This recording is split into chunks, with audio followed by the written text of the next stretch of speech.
네, 지난주에부터 저희는 주기도문의 본문을 함께 보고 있습니다. 기도의 기초를 놓아주는 말씀을 지난주에 먼저 함께 봤습니다. 하늘에 계신 우리 아버지여. 우리의 기도를 들으시는 분이 누구신지를 알려주는 말씀이었습니다. 아바. 우리의 기도를 들으시는 분이 우리의 아버지가 되시고 아버지께서 우리에게 조건 없는 사랑을 주시는 좋으신 아버지다 라는 것을 지난주 말씀을 통해서 함께 보았습니다. 그 예수님 당시에 바리새인이라는 그 그룹이 있었습니다.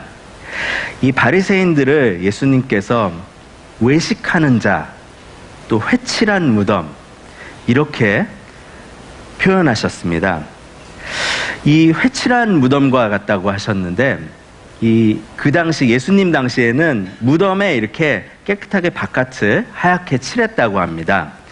그 이유는 율법상 시체나 무덤을 만진 자가 7일 동안 부정하게 되기 때문에 무덤을 눈에 잘 띄게 해서 행인들이 무덤과 접촉하지 않을 수 있도록, 그래서 회칠한 무덤이었는데 회칠한 무덤은 겉은 깨끗해 보이지만 안은 시체가 썩어가고 있는 것과 같은 겉과 속이 다른 상태, 이걸 이제 회칠한 무덤, 그 당시에 예수님이 표현하셨던 회칠한 무덤입니다.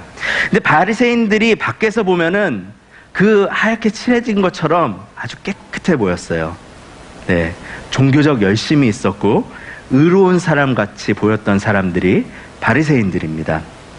하지만 하나님 앞에 솔직하게 나오지 못하는 사람들이었습니다.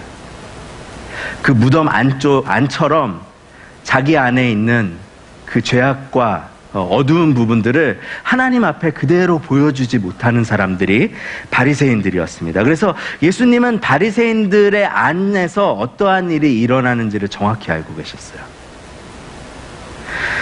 예수님께서는 우리가 하나님 앞에 솔직하게 나아오기를 원하십니다. 이 하나님 아버지의 조건 없는 사랑에 머물고 저희가 충만해지면은 저희가 이 무장해제가 돼요. 사랑받으면 나의 것을 오픈할 수 있습니다. 남편이 자기를 어떠한 경우에도 사랑받는다는 것을 알면 아내는 화장을 좀 옅게 할 수 있습니다. 죄송합니다.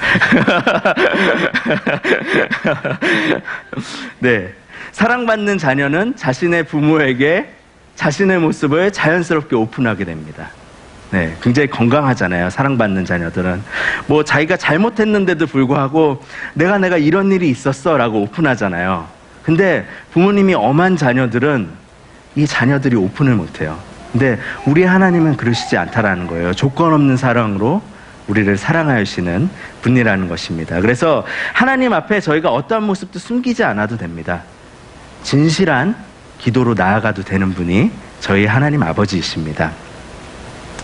예수님은 하나님께서 우리에게 친밀한 아버지인 것을 알려주지만 하나님이 또 동시에 우리의 아버지가 천지를 창조하신 전능하신 하나님이신 것을 알려주십니다.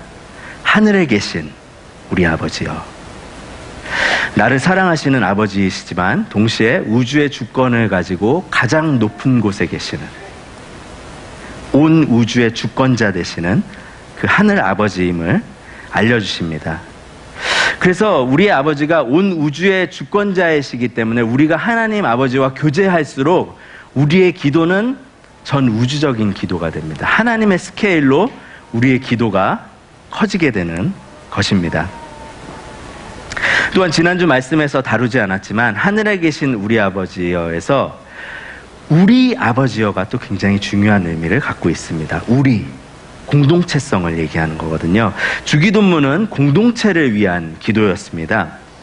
그래서 주기도문을 통해서 개인의 삶뿐만 아니라 하나님께서 공동체의 은혜와 능력을 부으십니다. 하나님의 자녀로서 우리가 함께 하나님의 나라를 꿈꾸며 살아갈 수 있도록 우리를 인도하십니다.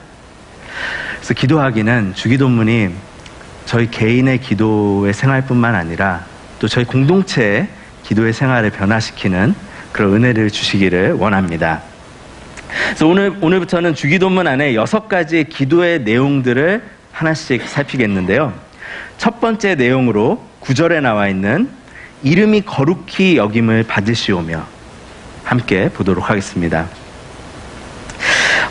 우리가 우리의 내면을 들여다보면은요, 발견하는 것 중에 하나는 우리 안에 욕구가 있다는 것입니다.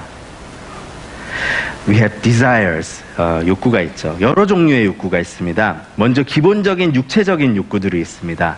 먹고, 자고, 또 먹은 것을 자연으로 돌려보내는 이런 육체적 욕구들이 있고요. 또 관계적인 욕구도 있습니다. 관심받고 싶고, 사랑받고 싶고, 인정받고 싶은 그 욕구들이 있죠. 이외에도 안전함을 추구하고, 소유하고 싶고, 성취하고 싶고, 또 의미 있는 삶을 살고 싶은 우리 안에는 다양한 욕구들이 존재합니다. 그리고 이것은 나쁜 것이 아닙니다. 욕구가 있다는 것은 건강한 것입니다. 하나님이 우리를 그렇게 만드셨습니다. 그래서 우리 안에 있는 욕구는 억압되어져야 되는 것이 아니라 건강하게 채워져야 되는 것입니다. 이 욕구들이 있기에 저희는 평생 갈망하는 삶을 살아갑니다. 무엇인가로 내 안을 계속해서 채우려는 삶, 그게 사실 저희가 살아가는 삶입니다. 많은 종교들이 비움을 강조합니다.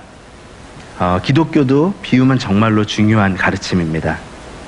하지만 저희는 비움으로 끝나지 않습니다. 기독교인에게 채움은 비움만큼 중요한 것입니다. 지난주 말씀에 나눈 하나님 아버지의 사랑은 그래서 저희에게 너무나 중요합니다. 저희 안에 있는 가장 큰 갈망은 바로 하나님 아버지의 사랑으로 채워지길 원하는 갈망이기 때문입니다. 하나님 아버지의 사랑으로 채워지지 않으면 우리의 공허한 가슴을 어떤 것으로도 채울 수가 없습니다.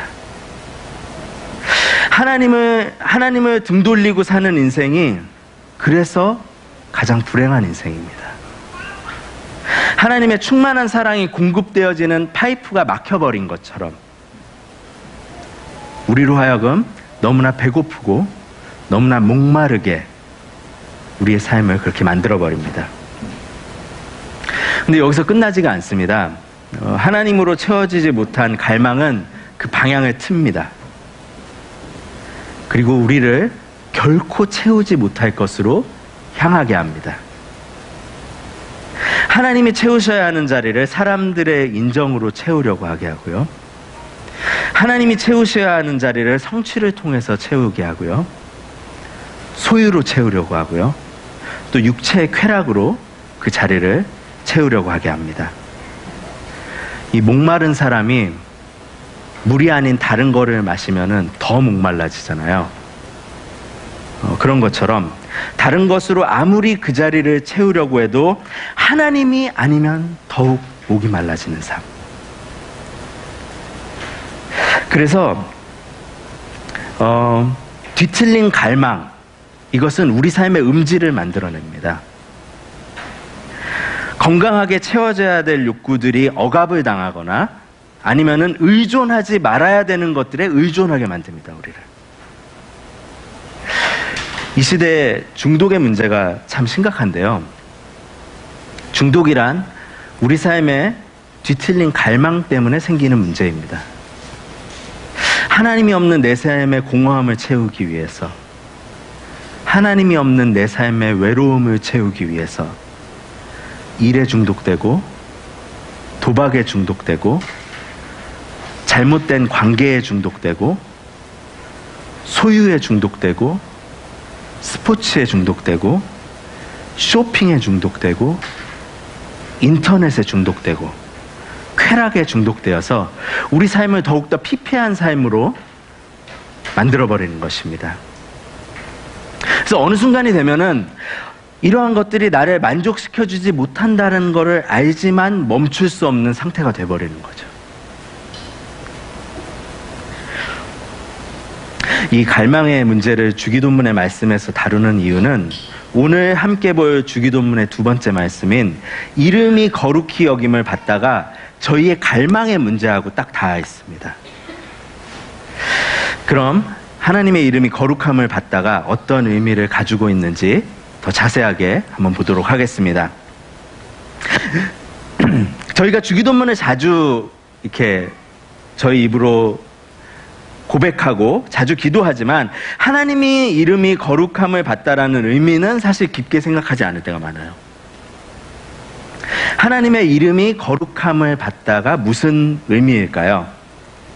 저희가 하나님의 이름이 거룩히 여김을 받으시옵소서, 거룩히 여김을 받으시옵소서 계속 이 얘기를 하면은 하나님이 점점 더 거룩해지는 걸까요? 그것은 아니죠. 하나님은 저희의 아무런 도움 없이 거룩하신 분이십니다. 하나님은 스스로 완전하신 분이십니다. 하나님께서는 이 세상에 우주 만물이 창조되기 전부터 스스로 계시던 분이십니다. 그리고 이 모든 것을 주관하시는 분이십니다. 저희가 하나님에게 어떠한 것도 더하거나 뺄 수 없어요. 또 생각해 봐야 되는 것은 이것입니다. 왜 하나님의 이름일까? 하나님의 이름이 거룩히 여김을 받으시옵소서 이렇게 이야기하잖아요. 왜 이름일까? 이 시대와 문화에 따라서 이름이 가지고 있는 의미와 가치가 다릅니다. 저희가 살고 있는 시대와 문화권에서 이름은 서로를 부르는 것 외에도 이름 자체가 의미를 가지고 있죠. 뜻을 가지고 있습니다. 저희만 해도 순 우리말이든지 아니면은 한자로 이름을 지었든지 이름 안에 의미들을 내포하고 있잖아요. 그래서 요새 저희 공동체 아이들의 이름을 외우기 위해서 제가 굉장히 노력하고 있는데요. 아이들의 이름이 얼마나 이쁘고 그 의미가 또 참 좋은지 모르겠어요. 영어 이름도 검색을 해보시면은 그 어원을 따라서 이름들을 딱 내포하고 있습니다. 하지만 어떤 문화권에서는 이름이 큰 의미를 가지고 있지 않은 경우들도 많이 있습니다. 동남아권에서는 딸의 이름을 여자 1, 여자 2, 여자 3, 여자 4, 제가 있었던 캄보디아에도 많습니다. 스러이 모이 해가지고 여자 1이거든요, 이게. 그렇게 이름을 짓는 경우도 있죠. 옛날에 개똥이 이렇게 부르는 것처럼 큰 의미 없이 이렇게 이름을 부르는 것이죠. 그래서 시대나 문화에 따라서 이름이 가지고 있는 의미는 같지가 않습니다. 오늘 말씀에서 이야기하는 하나님의 이름은 저희가 가지고 있는 이름의 의미를 넘어서는 개념입니다. 성경을 보면은 하나님은 자신을 계시하실 때 이름을 사용하셨습니다. 그래서 전능하신 하나님, 창조주 하나님을 뜻하는 엘로힘, 모든 것을 준비하시는 하나님의 뜻을 가진 여호와 이레,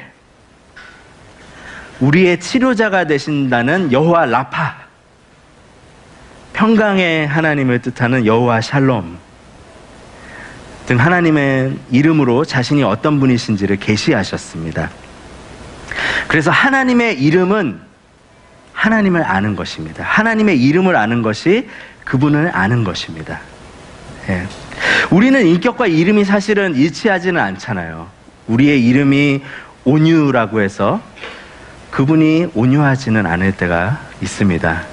근데 하나님은 다르세요. 하나님은 그분의 인격과 이름이 일치하시는 분이세요. 그분의 존재와 그분의 이름이 일치하시는 분이세요. 그래서 오늘 본문에서 나오는 하나님의 이름은 하나님 그분 자체를 뜻하는 말입니다. 그렇다면 다음으로 거룩히 여김을 받는다는 것은 어떤 의미일까? 성경이 가르쳐주는 거룩의 중요한 개념이 있는데요. 그게 뭐냐면 separation이에요. 구분하다라는 거예요. 예를 들면 이것입니다. 바닥에 돌들이 여러 가지 종류가 많이 있습니다. 까만 돌도 있고 하얀 돌도 있고 조약돌도 있고, 그래서 이 돌들을 보고 있는데 자세히 보다 보니까 뭐가 반짝반짝 하는 거예요. 그래서 딱 보니까 엄지손가락만한 다이아몬드가 있는 거예요. 그걸 보자마자 다이아몬드! 줍겠죠. 그리고 다시는 그 다이아몬드를 돌과 같이 놓지 않을 것입니다. 아주 좋은 자리에다가 놓겠죠. 나만 아는 자리에다. 그게 이제 구분입니다. 거룩의 아주 중요한 개념입니다. separation, 구분되어지다라는 그런 것입니다. 하나님의 이름이 거룩히 여김을 받는다라는 것은 하나님은 다른 무엇과도 비교될 수 없는 존재라는 뜻입니다. 이 세상의 어떤 것도 하나님과 같은 자리에 놓아질 수 없다. 그래서 칼빈은 하나님의 이름이 거룩히 여김을 받으신다라는 것을 하나님께서 받아 마땅한 그 자신의 영광을 받아야 된다 라는 뜻으로 이렇게 해석을 했습니다. 사실 영어 번역이 굉장히 특이한 단어가 쓰여져 있습니다. 6장 9절을 보시면은요, 이름이 거룩히 여김을 받다, 영어로는 hallowed be your name 이렇게 되어 있습니다. 근데 여기서 hallow는 한국말로는 무엇인가를 신성하게 하다라는 뜻이에요. 이 영어 단어는 지금 일상에서는 거의 쓰이지 않습니다. 혹시 영어로 일하시고 이러시는 분들이 있다면 이 단어 이제 거의 안 쓰거든요. 잊혀진 단어입니다.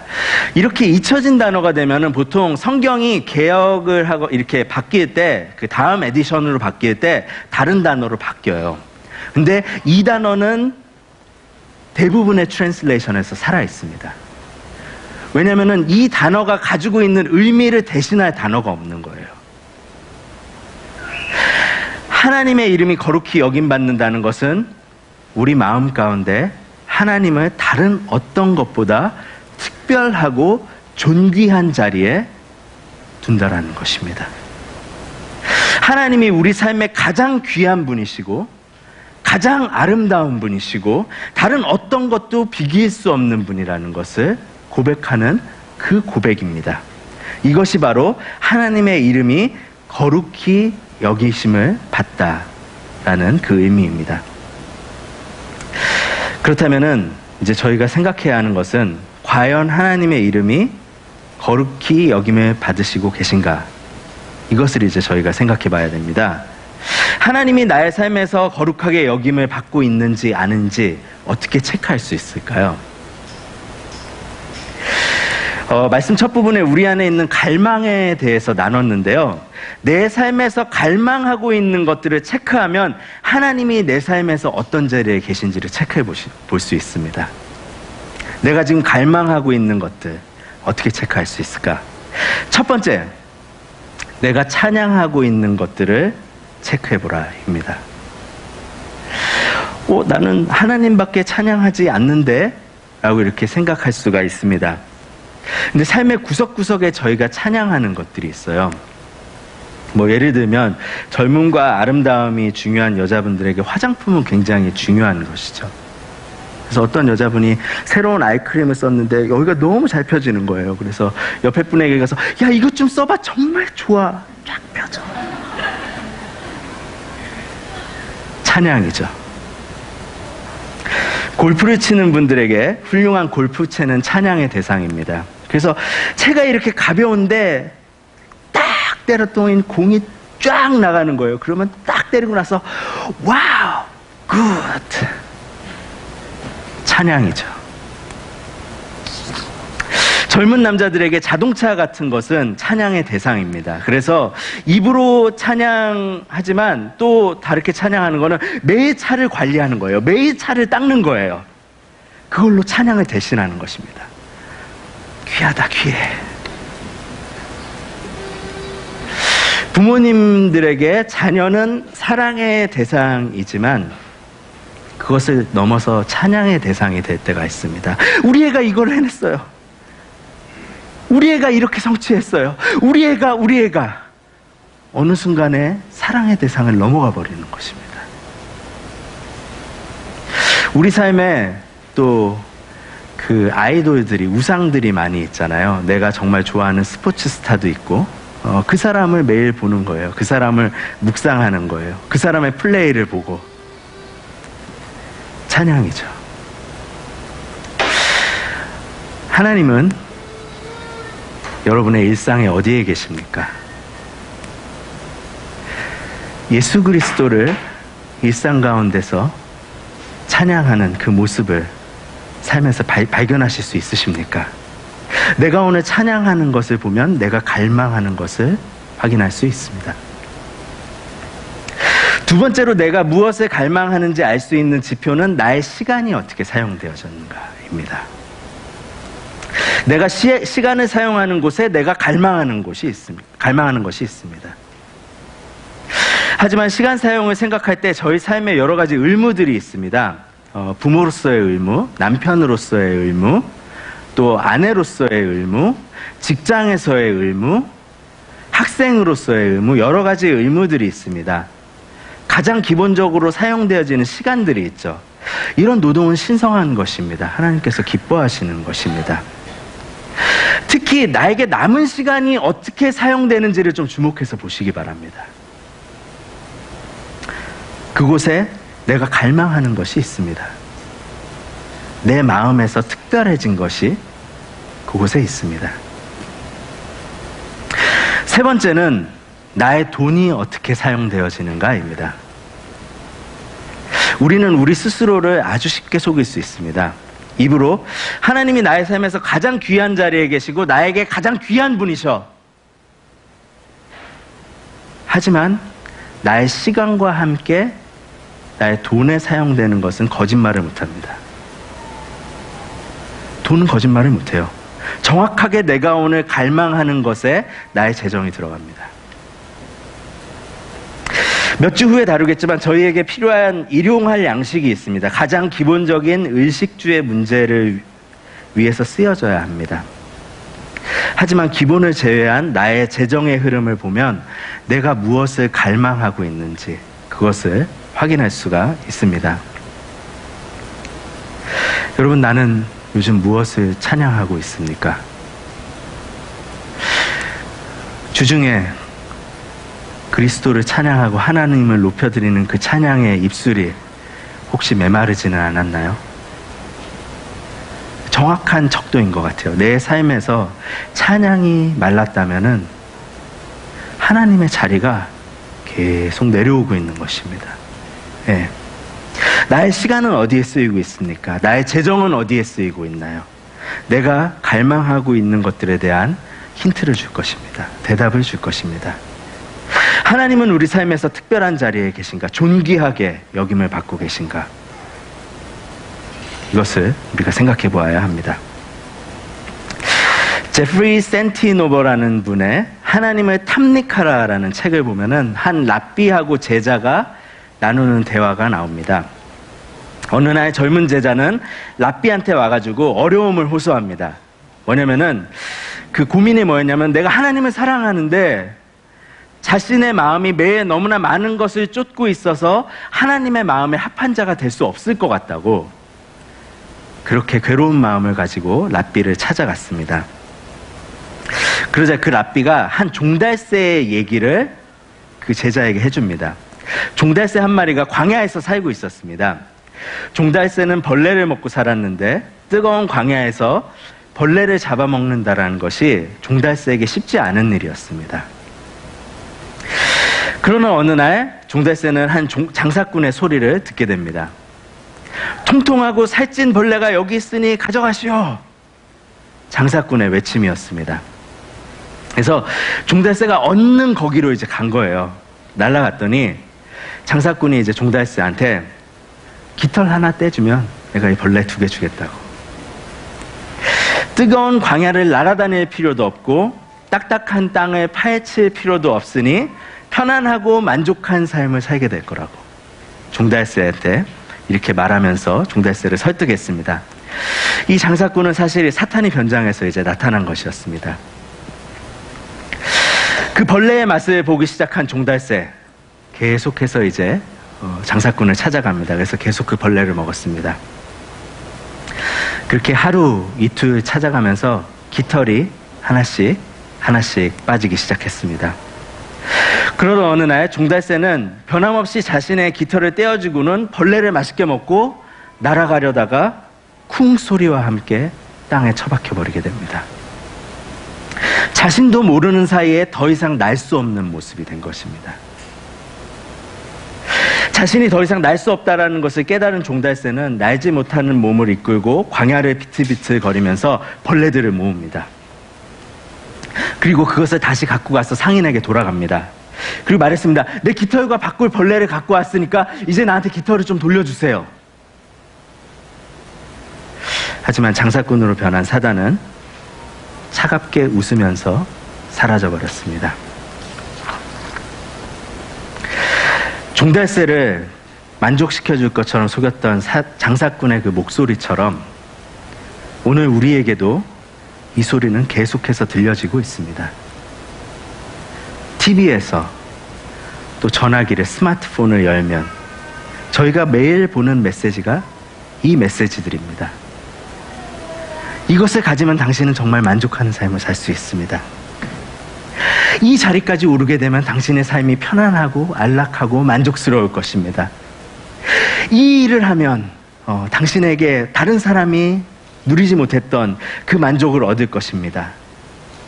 이 메시지는 계속해서 우리에게 오늘도 길을 가다가도, 텔레비를 보다가도, 또 다른 사람과의 대화 가운데서 계속해서 이 메시지를 듣게 됩니다. 그래서 저희는 지금 이 메시지들에 계속해서 조금씩 함몰되고 있습니다. 이 메시지에 조금씩 나의 마음과 나의 삶을 주고 있습니다. 작은 만족을 주면서 종달새의 깃털을 하나씩 뽑아갔던 것처럼 우리의 마음과 삶을 가지고 가고 있습니다. 여러분, 저희는 이 땅의 것으로 절대로 만족할 수 없는 사람들입니다. 저희는 하나님의 자녀입니다. 우리는 그분의 형상으로 만들어졌습니다. 우리는 우리 생각보다 더 존귀하게 창조되었어요. 하나님이 아니면 우리를 만족시킬 수 있는 것이 없습니다. 이 세상의 것들이 잠시 우리에게 즐거움을 줄 수 있지만 결국은 공허함만 남습니다. 결국은 그 끝에 있는 것은 결핍, 지독한 결핍. 오직 하나님만이 우리를 만족하게 하실 수 있습니다. 하나님으로 충만한 삶으로 나아가십시오. 하나님이 내 삶의 가장 특별하고 존귀한 분이 되게 하십시오. 하나님을 다른 무엇과도 같은 자리에 놓지 말고 거룩하게 구분하십시오. 하나님이 가장 귀한 자리에 자리 잡으시고 우리가 하나님으로 만족하는 삶 살기 시작하면은 우리 삶에도 질서가 찾아오게 되어 있습니다. 마치 옷을 입을 때 첫 단추를 딱 잘 끼면은 나머지 단추들이 그 자리에 들어가는 것처럼 하나님으로 만족하는 삶을 살 때 우리 삶에 우리가 하는 일들이 영원한 가치를 갖게 됩니다. 우리에 있는 소유가 영원한 것들을 위해서 쓰여지게 됩니다. 내 삶의 관계 가운데 하나님의 은혜가 흐르기 시작합니다. 우리 삶에 진정한 안식과 쉼이 찾아옵니다. 우리 삶의 모든 것이 제 자리를 찾을 수가 있습니다. 언제요? 하나님으로 만족하는 삶을 살 때, 그분이 가장 존귀한 자리에 있으실 때, 그때입니다. 그때 우리의 삶은 온전하게 됩니다. 하나님을 우리 삶의 가장 특별한 자리에 놓으십시오. 다른 어떤 것도 그 자리를 넘보지 말게 하세요. 그리고 하나님으로 온전히 만족하는 삶은 하나님께 온전한 영광을 올려드리게 합니다. 우리가 하나님으로 온전히 만족할 때 하나님은 우리에게서 최고의 영광을 받으세요. 최고의 영광을. 제가 몇 년 전에 설교전에 이제 예를 든 적이 있는데요. 제가 이제 그 라이카트에 있을 때입니다. 저희 공동체. 그럼 아침마다 이렇게 있으면은 한 아이가 있었는데 그 아이가 제가 그 멀리 떨어져 있어도 잊혀지지 않는 아이가 있었습니다. 어떤 아이였냐면은 이름은 이제 공개할 수 없는데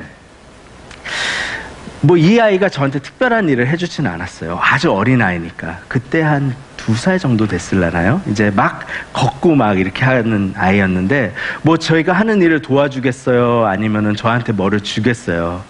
그럴 수 없죠. 아이인데. 근데 이 아이를 볼 때마다 제가 너무 존중받는 거예요. 제가 너무 영광스러움을 느끼는 거예요. 그게 언제냐면은 이 아이가 저를 보고 이렇게 웃어요. 이상해요. 왜 그랬는지 모르겠어요. 이 아이가 저를 보고 막 이렇게 웃는 거예요. 그러면은 얘가 아무것도 안 해줬는데 제가 너무나 존귀함을, 그 존중을 받는, 그 영광을 얻는 그 느낌을 받는 거예요. 근데 하나님이 그러세요. 우리가 하나님으로 만족할 때 그분께 우리의 모든 그 만족함을 드릴 때 하나님께서 최고의 영광을 받으시는 거예요. 근데 제가 돌아왔는데 이 아이가 이제 많이 컸더라고요. 그래서 제가 이름을 부르면서 야, 내가 너를 잊지 않고 나는 너를 계속하고 기억하고 있었어. 잘 지냈니? 했더니 얘가 고개를 쓱 돌리면서 가더라고요. 이제 애가 큰 거예요. 이 사람 누구지? 이러면서 이제 가더라고요. 그래서 요새 새로운 아이들을 찾아보고 있습니다. 오늘 아침에 왔는데 새로운 아이가 한 명이 영광스러움을 또 내가 이렇게 존중받는구나. 근데 여러분 그래요. 우리 하나님이 그러세요. 우리가 하나님으로 정말 만족할 때 하나님께서 진짜 영광을 받으세요. 말씀 마치겠습니다. 어쩌면 종달새가 사막에서 어렵게 벌레를 찾았던 것처럼 우리가 하나님을 우리 삶의 중심에 두고 하나님을 존귀하게 하는 삶은 쉽지 않은 도전인 것은 분명합니다. 저희는 두 가지를 항상 경계해야 됩니다. 첫 번째는 율법주의입니다. 우리가 무엇을 해야만 하나님께 우리가 사랑을 받을 것이다. 이 율법주의는 사실이 아니에요. 지난주에 말씀대로 하나님은 우리를 조건 없이 사랑하는 분이에요. 그분은 우리에게 끝없는 사랑을 주시는 분이에요. 그분의 은혜는 그런 것입니다. 저희가 무엇을 치루어야만 받을 수 있는 것이 아닙니다. 하지만 또한 기억해야 하는 것은 내가 하나님을 사랑하고 그분을 존귀히 여기는 삶은 반드시 대가지불이 필요하다는 것입니다. 반드시. 우리는 그냥 하나님을 마음으로 사랑하면 돼. 이런 나이브한 생각을 할 때가 있거든요. 이것은 사실이 아니에요. 이건 우리 스스로를 속이는 거예요. 왜냐면은 마치 아이를 낳은 엄마가 아이를 한쪽에다가 그냥 버려놓고 나는 내 아이를 마음으로 사랑해. 그냥 방치해 놓는. 이것은 사랑이라고 할 수가 없습니다. 사랑하고 존귀하게 여기는 것에는 반드시 대가지불이 필요해요. 하나님을 나의 삶의 가장 존귀한 자리에 모시는 삶에는 우리의 몸부림이 반드시 필요합니다. 이 일이 쉽지는 않습니다. 그렇지만 그럴 때마다 하나님이 나를 얼마나 존귀하게 생각하시는지 생각하십시오. 나에게 독생자 예수 그리스도의 삶을 주실 만큼 하나님에게 내가 얼마나 존귀한 존재인가, 그것을 기억하십시오. 그리고 그 하나님의 사랑에 반응하십시오. 그것이면 됩니다. 그 사랑에 반응하십시오. 한 걸음 한 걸음씩 내 삶의 변화들을 만들어 가십시오. 율법적인 이유가 아니라 내가 주님을 사랑하고 내가 그 주님을 존귀하게 여기는 그 삶으로 나아가기 위해서 그 사랑에 반응하십시오. 공동체의 모임을 이 일을 위해서 적극적으로 사용하십시오. 율법적인 이유가 아니라 하나님을 내 삶의 중심에 두고 그분을 존귀하게 여기는 그 삶으로 나아가기 위해서, 영광 올려드리는 그 삶으로 나아가기 위해서 함께 그분을 높여드리고 찬양하는 그 자리를 놓치지 마십시오. 여러분, 주님으로 만족해 하는 삶, 하나님께서 그 일을 충분하게 하실 수 있는 분이십니다. 그것을 믿으십시오. 하나님은 우리를 충분히 만족하게 하실 수 있는 분입니다. 하나님은 우리를 영원히 만족하게 하실 수 있는 분입니다. 그분은 가능하세요. 하나님이 할 수 있어요. 주님으로 만족하는 삶으로 최고의 영광을 주님께 올려드리는 한 분 한 분 되기를 축복합니다. 하나님의 이름이 거룩히 여김을 받으시오며 저희의 매일의 고백이 되기를 원합니다. 기도하겠습니다.